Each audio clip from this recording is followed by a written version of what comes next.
Anything that we can't do here, we generally have a good source to help us along.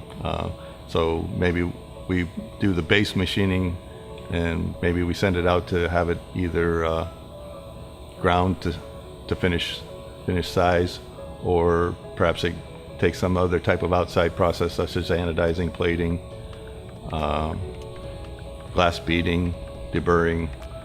painting to provide our customers with a in the door ready to go part.